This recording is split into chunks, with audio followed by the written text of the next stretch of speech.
미안해요. 22절. 네, 맞아요. 이제 그들이 마음을 즐겁게 할 때에 보라. 그 도시의 남자들 곧 어떤 벨리알의 아들들이 그 집을 애위사고 문을 두들기며 집주인 노인에게 말하여 이르기를 우리가 그를 알도록 내 집에 들여온 남자를 끌려내라 하더라. 저녁 말씀 제목은 너희가 보기에 좋은 대로 그들에게 행하라. 자, 우리 오늘 본문에는 에브라임 산에 살던 레위인 한 사람이 나옵니다. 우리 지난 시간까지 보았던 그 레위인과 동일한 인물은 아닙니다. 곧 에브라임 산에 살던 그 미가의 제사장이 아닙니다. 자, 이 사람은 그들과 같이 매우 또한 사악하게 살지는 않았습니다. 그러나 그는 베들레헴 유다에 있던 한 첩과 결혼을 했어요. 그래서 우리 1절 말씀을 보게 되면 그가 그렇게 결혼했다는 것을 볼 수가 있습니다. 자, 아내를 많이 두는 일은 가정의 안에 문제를 야기한다는 것을 우리는 오늘 또 본문을 통해서 볼 수 있어요. 자, 그가 그녀에게 문제를 일으킨 것이 아니라 그녀가 그 남편에게 문제를 일으켰습니다. 그게 2절 말씀에 나옵니다. 2절 말씀 볼까요? 그의 첩이 그를 거역하여 창녀짓을 하고 그를 떠나 베들레헴 유다에 있는 자기 아버지의 집으로 돌아가서 넉 달을 거기에 있더라. 자, 그녀는 자신의 남편을 거역했다 했습니다. 그것은 결국 그녀가 다른 남자와 남편 아닌 다른 남자와 관계를 맺는 것으로 연결이 되었어요. 자, 아마도 그녀는 남편에게 용서를 빌었을 수 있습니다. 그러나 남편이 용서하지 않았을 수도 있고요. 혹은 그녀가 자신의 잘못을 인정하지 않고 남편에게 계속 거역하면서 결국 남편과 함께 살 수 없다고 생각하면서 아버지 집으로 돌아갔을 수도 있습니다. 자, 그렇게 남편을 그녀가 떠난 뒤 이제 4달이 지났습니다. 자, 이쯤 되면 이제 모세가 이스라엘 백성에게 준 이혼에 관한 법이 성립이 될 수 있습니다. 이혼 증서를 주고 그녀와 이혼할 수 있었습니다. 그 남편은 더 이상 그녀를 부양할 책임이 없었고요. 이제 그녀와의 관계를 청산하고 이제 더 이상 또 지탄받을 이유도 없었습니다. 자, 그런데 이 레위인이 어떤 선택을 합니까? 우리 3절 말씀에 보게 되면 이렇게 나와 있죠. 함께 읽어보겠습니다. 3절 시작. 그녀의 남편이 그녀에게 다정히 말하고 그녀를 다시 데려오기 위해 일어나 종 하나와 나귀 2마리를 데리고 그녀를 찾아갔더라. 이에 그녀가 그를 자기 아버지의 집으로 데려오니 그 젊은 여자의 아버지가 그를 보고는 그를 만나기를 기뻐하더라. 아멘. 자, 이 레위인이 그녀를 데려오기로 했습니다. 특히 여기 다정히 말한다는 거, 다정히 말한다는 그 의미는 그가 그녀를 용서한다는 뜻 아닙니까? 그녀의 실수 혹은 그 잘못을 이해할 뿐만 아니라 그녀를 다시 첩으로 대우하겠다는 말입니다. 자, 우리 레위 지파는 기본적으로 어떤 사람들입니까? 하나님의 일을 하는 사람들이었어요. 직접적으로 하나님의 일을 해서 하나님의 백성들 사이에서 영적인 그런 본을 보이던 사람들입니다. 그러므로 그들은 기본적으로 긍휼과 은혜, 하나님의 긍휼과 은혜를 알고 그대로 적용해서 살아가려는 것에 솔선수범한 자들이었어요. 물론 미가의 제사장처럼 악하게 변질될 수도 있지만 이 레위인은 달랐습니다. 회복하는 일을 신의 욕심이나 개인의 유익보다 더 귀한 걸로 생각했습니다. 자, 오히려 첩의 잘못의 그런 결과를 남편이 같이 지기로 한 거예요. 책임을 그렇게 가지기로 결정합니다. 자, 그 첩도 자신에게 다가와서 이렇게 다정히 말하는 그 남편이 아주 고마웠을 것입니다. 자, 그래서 그녀는 자기 아버지의 집으로 그를 데려갑니다. 그럴 때 그녀의 아버지도 다시 보게 된 그 사위로 인해서 기뻐했습니다. 그녀의 아버지가 그동안 정말 얼마나 고생이 심했을까요? 내 딸이 큰 잘못을 저질러가지고 이제 비참한 인생을 살게 되었구나. 내 딸이 주위 사람들께 지탄받으면서 이제 평생 살아야 되겠구나. 아이고, 이제 내 딸이 정상적인 가정도 꾸리지도 못하고, 가치 없는 이 여자가 되었구나. 이제 어쩐단 말이냐라고, 이 아버지가 얼마나 속이 막 끓었을까요? 그러나 그는 빛을 봅니다. 빛을 봤어요. 왜냐하면 사위가 다시 와서 자기 딸을 받아주겠다는 거 아닙니까? 얼마나 기뻤던지 3일 동안, 무려 3일 동안 그 사위와 함께 먹고 마시고 하면서 그에게 감사를 표합니다. 자, 심지어 이렇게까지 합니다. 5절과 6절 말씀 보니까요. 또 나흘째 되는 날에 이 일이 일어났으니 곧 그들이 아침 일찍 일어나서 떠나려고 할 때 그 젊은 여자의 아버지가 자기 사위에게 이르되 빵을 조금 먹고 그대의 마음을 위로한 후에 너희 길을 가라 하더라. 두 사람이 앉아서 함께 먹고 마셨더니 이는 그 젊은 여자의 아버지가 그 사람에게 이르되 원하건대 흡족히 여기고 온 밤을 머물러 그대의 마음을 즐겁게 하라 하였기 때문이더라. 자, 우리 한 가정이 회복될 때 얼마나 큰 기쁨이 찾아오는지 우리 여기서 볼 수 있습니다. 자, 그는 장인의 이 감사의 초청을 마다할 수 없었어요. 그래서 하루 더 머물기로 했습니다. 자신에게 감사를 표하고 또 앞으로 자신의 가정이 잘 되기를 빌고 격려해주는 이 호의를 그는 뿌리칠 수 없었습니다. 자, 이제 넷째 날까지 지내고 이제 다섯째 날이 되었어요. 자, 이제 또 그가 떠나고자 했는데 장인이 또 이렇게 말합니다. 자, 19장 8절 중반절에 보니까요.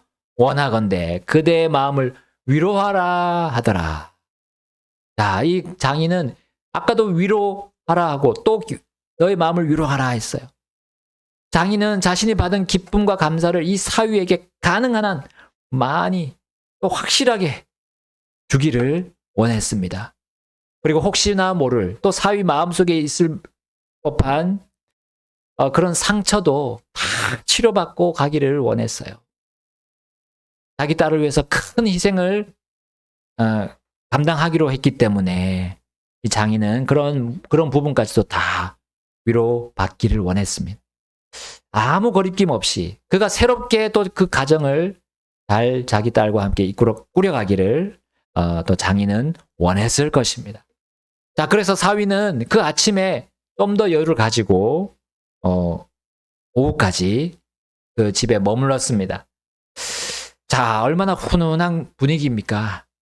자, 그리고 일이 이렇게 이어집니다. 9절 말씀에 보게 되면 또 그 사람이 자기 첩과 종과 함께 일어나서 떠나고자 할 때에 그의 장인 곧 그 젊은 여자의 아버지가 그에게 이르되 보라 이제 날이 저물어 가니 원하건대 온 밤을 머물라 보라 날이 끝나가니 여기에서 묵어 그대의 마음을 즐겁게 하고 너희는 내일 일찍 너희의 길로 떠나 집으로 돌아가라 하더라.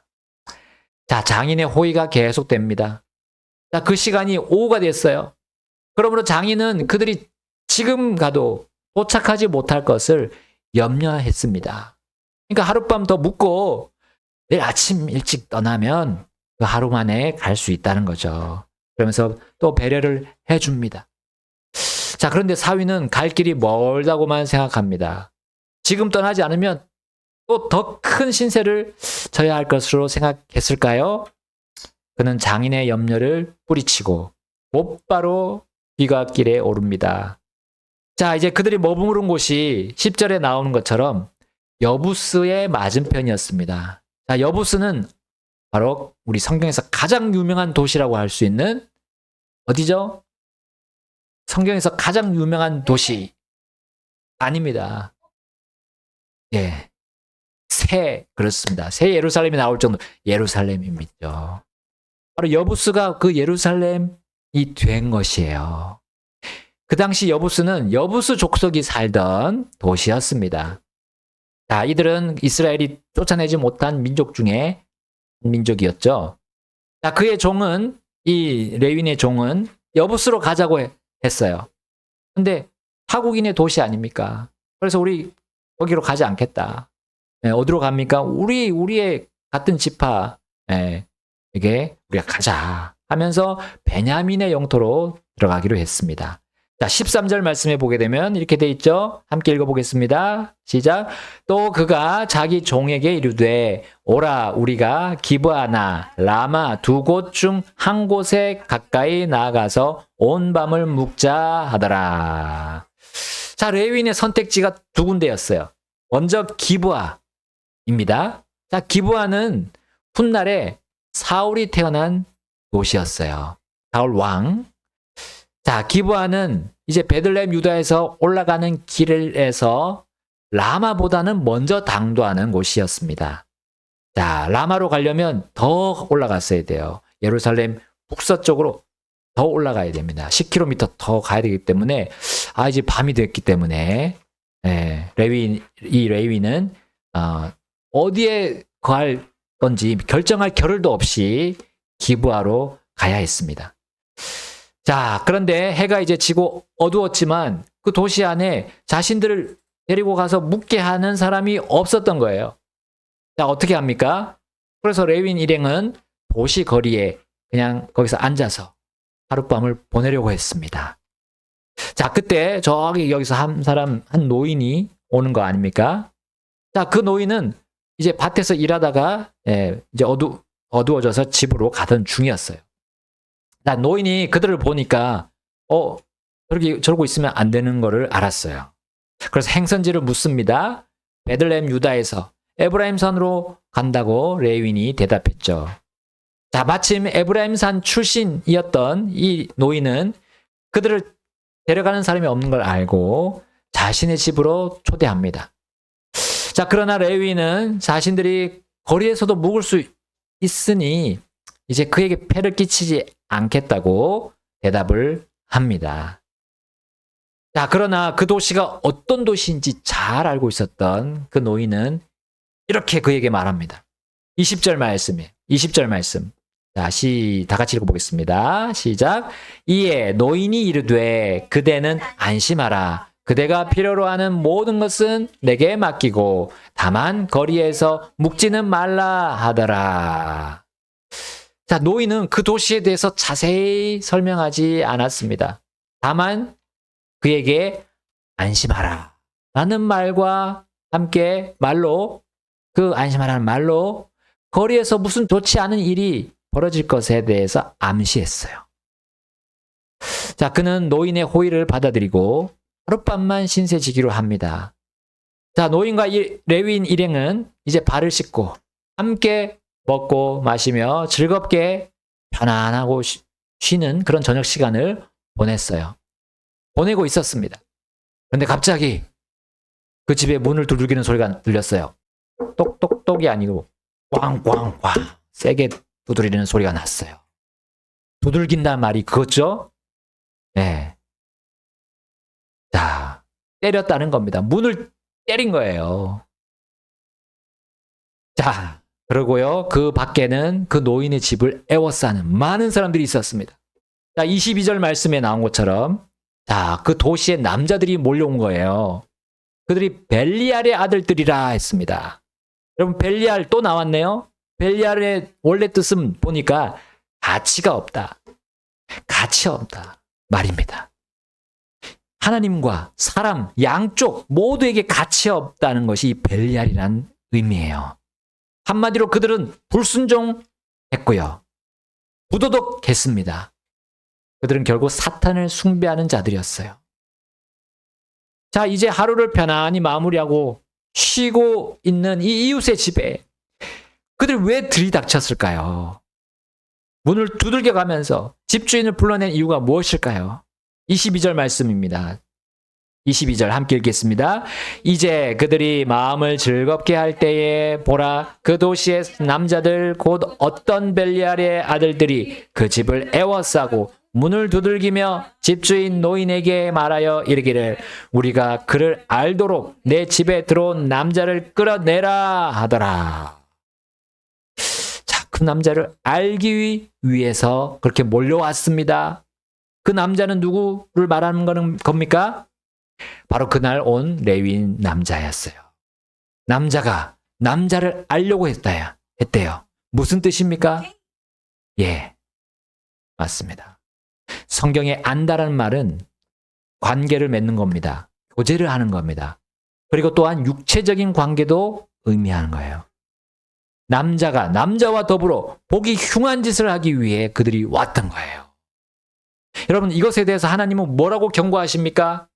로마서 말씀 1장 27절부터 보시게 되면 로마서 1장 27절을 보게 되면 하나님께 심판받아서 죽어 마땅한 큰 죄악이 이 바로 남색하는 것임을 우리에게 보여주고 있지 않습니까? 그 무엇보다도 소돔과 고모라가 그렇게 해서 멸망했다는 것을 이스라엘 백성들이 제일 잘 아는 사람들이에요. 여러분, 남색, 곧 동성애는 한 개인의 잘못과 한 개인의 파멸로 끝나지 않습니다. 그것은 인간의 기본적인 생명을 죽이는 거예요. 창조주 하나님의 창조 질서와 법칙을 다 뒤엎는 것이 동성애, 남색하는 것입니다. 그것은 결국 가정을 없애는 것이고요. 천부인권을 거부하는 사탄이 만든 죽음의 교리입니다. 동성애는 죄가 아닙니다. 그렇게 큰 죄가 아니에요. 라고 허용하는 사람들. 그 동성애를 허용하는 사람들을 지지한다면 그 사람은 사탄 숭배자가 되는 겁니다. 여러분, 현대판 벨리알의 아들들이 되는 거예요. 하루아침에 멸망한 소돔과 고모라의 시민들과 같이 되는 겁니다. 여러분, 밤에 한 가정에 들어가서 남자와 성관계를 맺으려는 정신병자가 되는 거예요. 지금 어떤 사람들이 동성애를 허락하고 그들의 사악한 그 퀴어 축제를 용인합니까?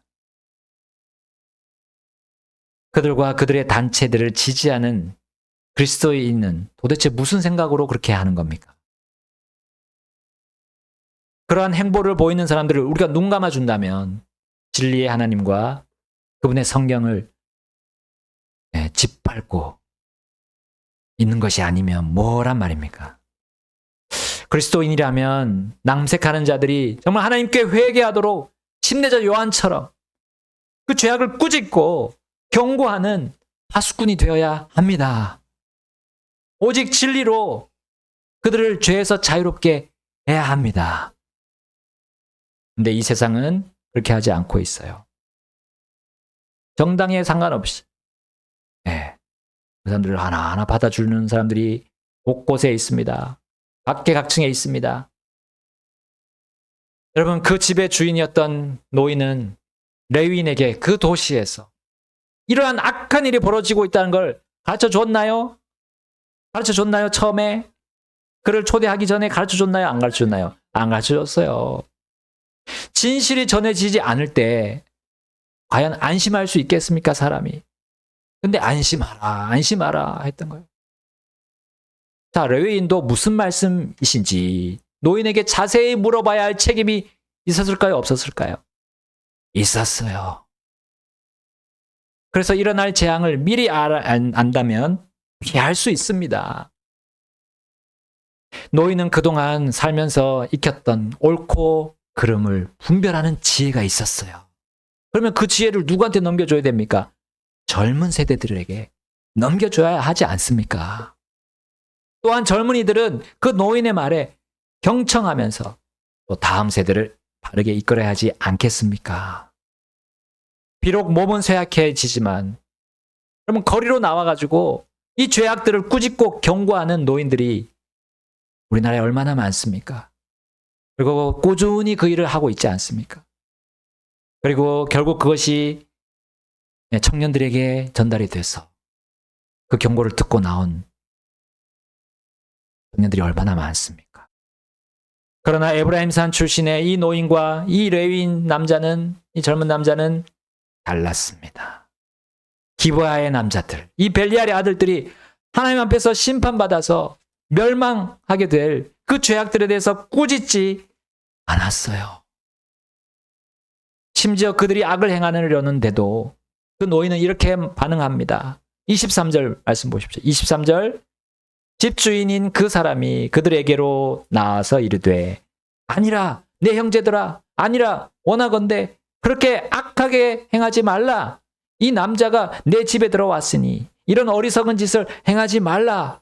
자, 24절 함께 읽겠습니다. 보라, 여기 내 처녀딸과 그의 첩이 있은즉 내가 그들을 이제 밖으로 끌어내리니 너희가 그들을 욕보이든지 너희가 보기에 좋은 대로 그들에게 행하라. 그러나 이 남자에게는 그런 수치스러운 일을 행하지 말라 하더라.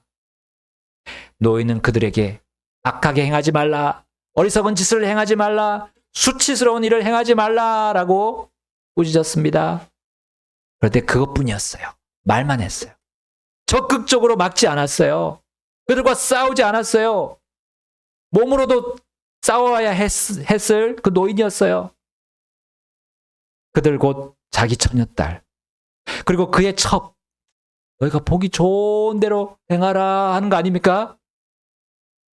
여러분, 노인은 남자와 남자 간의 관계를 하는 것보다 남녀 간의 관계하는 것이 좀 덜 수치스럽다라고 생각했을 거예요. 좀 덜 어리석은 게 아닌가 생각했을 겁니다. 비교적 작은 죄라고 생각했을 겁니다. 그러나 그것은 자기 눈에 옳은 대로 행한 것일 뿐이었어요. 하나님 앞에서 불순종하고 자신의 그 받은 그 모든 지혜들을, 하나님께서 주신 그 지혜들을, 또 법들을 거부하는 거였습니다. 노인이나 그 남색하는 자들이나 사실 똑같았습니다. 저는 그들 모두가 이스라엘의 왕이 없게 만든, 바로 하나님이 없게 만든 한 통속들이라고 저는 선포하는 바입니다. 베냐민의 도시 기브아는 이제 곧 소돔과 고모라처럼 하나님의 진노를 가득히 쌓아서 이제 넘쳐서 흘러내리고 있는 상황이었어요. 이 도시는 이제 곧 하나님의 진노의 심판이 곧 떨어져도 이상할 것이 없는 곳이 되고 말았습니다. 여러분, 우리나라에서 소수의 인권을 강조하면서 동성애자들을 옹호하고 하는 그 법안 계속해서 만들려고 얼마나 지금 계속 시도하고 있습니까? 오랜 기간 동안 시도하지 않습니까? 그 법의 이름이 차별금지법입니다. 그러나 동성애가 개인의 사상이 아니고 죄악임을 아는 사람들은 그들을 결코 차별하지 않습니다. 그들의 인륜을 저버리는 그 폐악, 하나님의 법을 거부하는 그 멸망받을 그 죄악을 지적하면서 그리고 그들을 살리고자 할 뿐이에요. 여러분, 이게 참 사랑이 아닙니까? 그들의 욕심과 욕구를 다 허용해주고 받아주는 게 무슨 사랑입니까? 차별금지법을 발의하는 사람들에게 우리는 어떤 권력도 부여해서는 안 됩니다. 그리스도인이라면 그런 사람들은 권력의 발을 들이밀지 못하도록 막아야 돼요. 하나님께서 그 어떤 죄들도 미워하심을 우리 그리스도인들은 적극적으로 세상에 보여줘야 됩니다. 그렇게 하지 않으면 우리도 그 노인이나 또한 그 레위인 남자와 똑같은 사람이 되는 겁니다. 자, 이제 레위인 남자는 어떤 결정을 하게 되었습니까? 레위인이라면 그 노인보다 더욱더 하나님의 말씀으로, 하나님의 권능으로 적극적으로 나설 수 있지 않습니까? 야, 너희들 정신 나갔어? 너희가 하나님의 심판 두렵지도 않아? 너희들이 정말 죄악 중에 죄악인 이 동성애를 저지른다면 오늘 너희는 나와 함께 죽는 거야. 너 죽고 나 죽고야. 하면서 그들을 강하게, 당당하게 또 나가서 담대하게 맞서 싸워야 되지 않았습니까? 그것이 맞지 않습니까? 아니면 그게 안 된다면 즉시 무슨 수를 써서라도 그 완악한 도시에서 빨리 나가야죠. 빠져나가야죠. 도망쳐야 되죠. 일행과 함께. 자, 그런데 무슨 일이 벌어집니까? 25절 상반절에 이렇게 되어 있습니다. 25절. 그러나 그 사람들이 그의 말에 귀를 기울이지 않더라. 그리하여 그 사람이 그의 첩을 취하여 그들에게로 데려갔다. 레위인은 자기 대신에 자기 첩을 벨리알의 아들들에게 내어준 거예요. 그는 그 도시의 사악함에 굴복하고 말았어요. 그들의 죄들에 참여한 거나 마찬가지입니다. 사악함을 지적하고 꾸짖고 경고하기보다 자기의 생명을 지킨 거예요. 여러분, 누구든지 불의에 맞서 싸우지 않고 자기 생명을 구원하려는 자는 그 생명을 잃게 될 것입니다. 레위인 남자는 자기 첩에게 뭐라고 했을까요? 이번 한 번만 내가 희생하면 이 끔찍한 일은 다 끝나고 우리 행복하게 살 수 있어. 여러분, 이게 위로가 되었을까요? 그리고 이 말로 생명이 펴졌을까요? 자, 아침이 되었습니다. 그 첩이 어떻게 되었습니까? 26절부터 보겠습니다. 26절. 그 후에 동틀 때에 그 여자가 자기 주인이 머물던 그 사람의 집 문에 이르러 쓰러져서 날이 밝기까지 있었더라. 그녀의 주인이 아침 일찍 일어나서 집 문을 열고 길을 가고자 하더니 보라, 그 여자 곧 자기 첩이 집 문에 쓰러져 있고 그녀의 두 손이 문지방 위에 있었더라. 28절입니다. 함께 읽겠습니다. 그가 그녀에게 이르되 일어나라, 우리가 떠나가자 하더라. 그러나 아무 대답이 없더라. 이에 그 사람이 그녀를 나귀에 싣고 일어나서 자기 처소로 돌아갔더라. 어떻게 됐습니까? 첩이 죽었어요. 생명을 살렸습니까? 살리지 못했습니다. 그의 장인이 위로하라, 너 마음을 위로하라 하면서 그를 붙잡았는데, 그리고 그와 함께 교제하고 즐겁게 보냈죠. 그러나 그는 위로받지 못했습니다. 첩을 위한 그 위해서 희생한 그 남편의 그 바른 시작이 이렇게 비참하게 끝나고 말았습니다. 그는 하나님의 긍휼과 그 의의 계획을 결코 이루지 못합니다.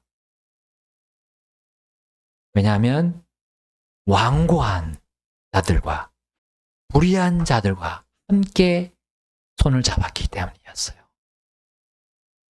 결국 그것으로 인해서, 타협함으로 인해서 그는 자기 생명을 던지지 못했습니다. 첩의 생명은 자신의 생명이었어요. 다른 사람의 생명이 아니었어요. 그의 생명이었어요. 오늘 말씀의 제목이 24절 말씀입니다. 너희가 보기에 좋은 대로 그들에게 행하라. 너희가 보기에 좋은 대로 그들에게 행하라. 여러분, 우리가 세상의 잘못된 사상에 함께 하게 되면 이렇게 말하는 것과 같습니다. 너희가 보기에 좋은 대로 그들에게 행하라. 그들 누굽니까? 우리의 가족, 우리 사랑하는 가족, 자녀들, 내 아내, 내 남편. 너희 보기 좋은 대로 해라. 내어주는 거예요. 지키지 않는 일입니다. 우리의 사랑하는 친구들, 친척들, 이웃들, 다 사탄에게 내어주는 꼴이 됩니다. 여러분, 나는 완고함과 그 불의함, 그 벨리알의 모습을 함께, 거기에 모습에 함께 동승할 것인가? 그리고 함께 하면서 몫을 나눌 것입니까? 타협할 겁니까? 그래서 이 세상에 좋은 게 좋은 거야 하면서 고난 없이 살려고 할 겁니까? 아니면 차라리 그들에게 핍박을 받겠습니까? 그들과 맞서서 오히려 고난당하고 핍박당하겠습니까? 여러분, 우리 이 땅에 수많은 그러한 논리들이 우리 앞에 서 있어. 우리를 넘어뜨리려고 하고 있습니다. 여러분, 우리 이 노인과 이 레위인 남자처럼 되어서는 안 됩니다. 절대로 그들에게 우리 사랑하는 사람들을 내어줘서는 안 됩니다. 우리 각자가 오늘 이 시간 결단, 우리 피아노 반주 나올 때 함께 결단합시다. 끔찍한 그들의 죄들에 우리가 참여하지 않도록, 하나님의 진노가 내려지는 그 죄들에 결코 그걸 허용하지 않도록 이 시간 우리 함께 주님 앞으로 나가셔서 우리를 도와달라고, 우리 가족을, 우리 가정을 지켜달라고, 우리 교회를 지켜주시고 우리 나라를, 우리 대한민국을 지켜달라고 기도하겠습니다.